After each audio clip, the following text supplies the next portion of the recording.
MS Bhaskar sir. MS Bhaskar sir இல்லை, அவர் இங்கே வந்திருக்குன்னா ஐம் மிஸ்ஸிங் ஹெம். அவர் என்னை பொம்மைன்னு தான் கூப்பிடுவார்.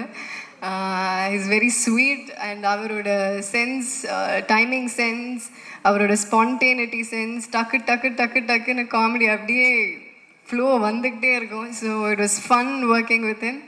அண்ட் அந்த ஒரு தாத்தா பேத்தி அந்த ஒரு சின்ன ஒரு பேண்டர் ஒன்று இருக்கும் படத்தில். It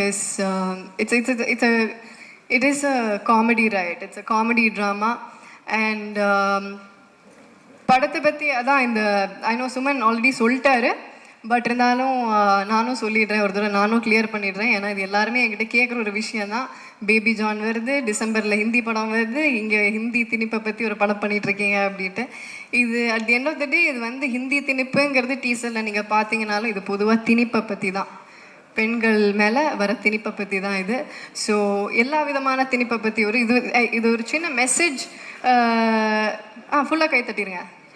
okay.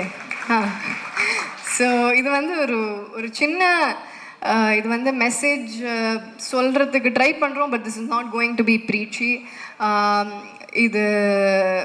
இது படம் பார்க்கும்போது உங்களுக்கு புரியும். பொதுவாகவே திணிப்பை பற்றி அப்படிங்கிற ஒரு விஷயந்தான், பெண்கள் மேலே இருக்கிற திணிப்பு. அதில் ஒரு சின்ன ஒரு எக்ஸாம்பிளாக ஹிந்தி எடுத்து இந்த கதையை ட்ரைவ் பண்ணி கொண்டு போயிருக்கார் சுமன். ஸோ இது வந்து எந்த விதமான ஒரு பாலிட்டிக்கல் இதுவோ ஒரு கான்ட்ரவர்ஷியலோ அந்த மாதிரி எதுவுமே இருக்காது. You will all have fun. This is a mad ride, this is a comedy drama. போய் சிரிச்சுட்டு ஜாலியாக போகலாம், அந்த மாதிரி ஒரு படம் இது.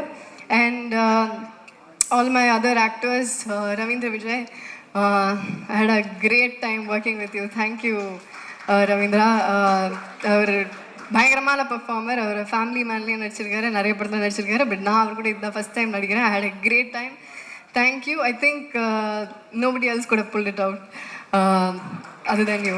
You pulled it off great.